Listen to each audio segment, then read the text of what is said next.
হেমায়েতপুর এবং সিংগাইর মহাসড়কের পাশে আল মদিনা ওয়েস্ট সিটি, যেটা একদম সড়কের সাথে অবস্থিত এবং 600 বিঘা জমিতে কিন্তু নতুন একটা আবাসন প্রকল্প হচ্ছে এখানে। এবং 600 বিঘা জমিতে কয়টা প্লট থাকবে, মানে কয়টা ব্লক থাকবে? 8টা ব্লক থাকবে। 8টা ব্লক থাকবে।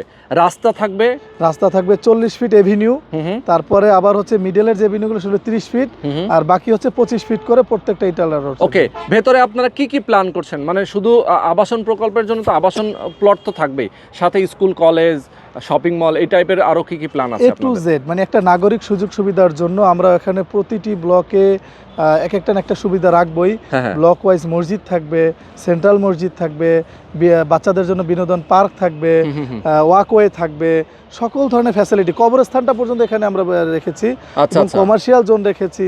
কমার্শিয়াল এর আগের আমাদের যে আল মদিনা আবাসন প্রকল্প সেটার মধ্যে কমার্শিয়াল জোন আছে, তবে এইটার কমার্শিয়াল জোনটা আরও বড়, প্রায় 3000 শতাংশ জায়গা নিয়ে আমরা কমার্শিয়াল এরিয়ায় রেখেছি, যেখানে ইন্ডাস্ট্রি করা যাবে। একটা কমার্শিয়াল জোন বলতে তো আমরা একটা ভালো এরিয়াই বুঝি, আর 3000 শতাংশ মানে অনেক জায়গা। তো সেটার মধ্যে সম্পূর্ণ যে কোনো ধরনের ফ্যাক্টরি করা যাবে, যেহেতু আমাদের মেইন রোডের পাশেই হচ্ছে অনেক ধরনের ফ্যাক্টরি আছে, আবার এটা হচ্ছে আমাদের 440 লাইন, 220 লাইন, সকল কিছুই আছে এখানে। একেবারে বিদ্যুৎ লাইনটা কিন্তু অলরেডি এখানেই আছে, যার কারণে অনেক বড় ইন্ডাস্ট্রি যদি কেউ দিতে চায়, অনেকের 440 লাইন নিয়ে, বিদ্যুতের লাইনটা নিয়ে অনেক দ্বিধাদ্বন্দ্বের মধ্যে থাকেন যে এখানে বিদ্যুৎ লাইন নিয়ে সমস্যা, কীভাবে ফ্যাক্টরি করব।